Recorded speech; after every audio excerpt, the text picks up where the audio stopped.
Cyberabad commissionerate పరిధిలో చోరీకి గురైన సెల్ ఫోన్లను పోలీసులు స్వాధీనం చేసుకున్నారు.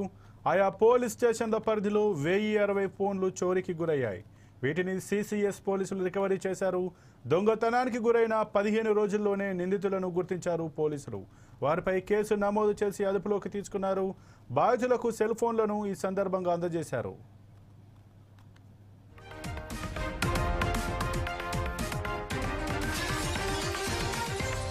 ఇక ఇదే అంశంపై మరింత సమాచారం మా క్రైమ్ రిపోర్టర్ చందు అందిస్తారు. చందు, చెప్పండి, ఏదైతే సెల్ ఫోన్లు 1060 సెల్ ఫోన్లు చోరీకి గురైన 15 రోజుల్లోనే పోలీసులు అయితే రికవరీ చేసినట్టు తెలిసింది. దీని గురించి మీ దగ్గర ఉన్న పూర్తి సమాచారం ఏంటి? హైదరాబాద్ కమిషనరేట్ లో చాలా ఫోన్లు అయితే దొంగతనాలు నిత్యం కృతంగా మారాయి. దొంగతనాలు జరగడం, అది ముఖ్యంగా ఫోన్లపైనే ఎక్కువగా దొంగతనాలు జరుగుతున్నాయి.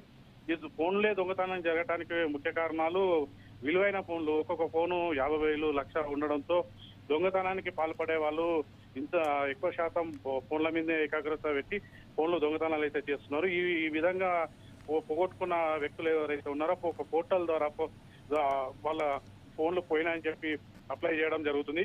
ఈ అప్లై చేసిన ఫోన్లను రికవరీ చేయడానికి పోలీసుల యంత్రాంగం వాళ్ళ లొకేషన్ ఆధారంగా లేకపోతే నెంబర్ ఆధారంగా దాంట్లో ఉండే నా నెంబర్ ఆధారంగా గుర్తించి ఆ ఫోన్లను రికవర్ అయితే చేస్తున్నారు.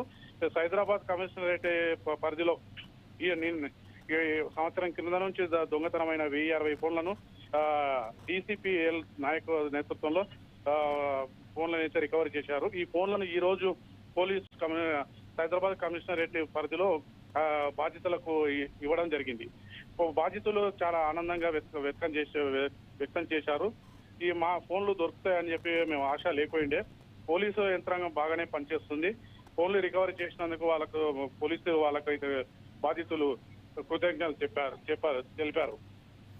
అయితే చందు, ఈ ముఖ్యంగా ఏదైతే హాస్టల్స్ ఎక్కువగా ఉండేటువంటి అమీర్పేట్ కావచ్చు, ఎస్ఆర్ నగర్ కావచ్చు, తదితర ప్రాంతాల్లోనైతే హాస్టల్లోకి వెళ్ళి కూడా ఈ మొబైల్ ఫోన్లు తస్కరించినట్టుగా, అలాగే ఈ మొబైల్ ఫోన్లను రైళ్లలో వెళ్ళేటువంటి ప్రయాణికుల నుంచి కూడా కొట్టి తీసేస్తున్నట్టుగా, ఈ రకంగా అసలు ఎవరు ఏ ముఠా ఈ సెల్ ఫోన్ చోరీలకు పాల్పడుతుంది, వారిని అరెస్ట్ చేశారా లేదా, ఈ వివరాలు ఏమైనా వెల్లడించారా? అయితే ఎక్కువ శాతం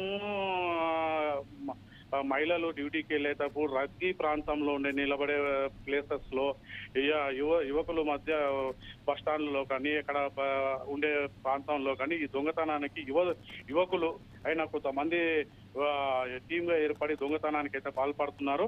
ప్రతిరోజు మార్నింగ్ ఈవినింగ్ టైంలలో కూడా ఎక్కడెక్కడ రద్దీ ప్రాంతాలు ఉన్నాయో అక్కడ చూసుకొని దొంగతనానికి అయితే పాల్పడుతున్నట్టు తెలుస్తుంది హైదరాబాద్ నగరంలో, హైదరాబాద్ కమిషనరేట్ పరిధిలో. అంతేకాకుండా ఈ దొంగతనం చేసిన సెల్ ఫోన్లను మళ్ళీ తిరిగి ఇతరులకు అమ్మడం, వాళ్ళు కూడా అమ్మడం ద్వారా కూడా కొంత కొన్న వాళ్ళు ఈ దొంగతనం జరిగిన ఫోన్లు సిమ్ వేసుకోవడం ద్వారా పోలీసులకైతే సమాచారం చేరవేయడం వల్ల కూడా ఈ ఫోన్లు రికవర్ కూడా అవుతున్నాయి. దీనివల్ల కూడా చాలా ఫోన్లు తొందరగా రికవర్ అవుతున్నాయి. ఎక్కడ ఉన్న ఫోన్ దొంగతనం జరిగిన ఫోన్ ఎక్కడికి విదేశాల్లో ఉన్నా కూడా పోలీసులు అయితే తెప్పిస్తామని చెప్పి బాధితులకైతే చెప్పడం జరిగింది.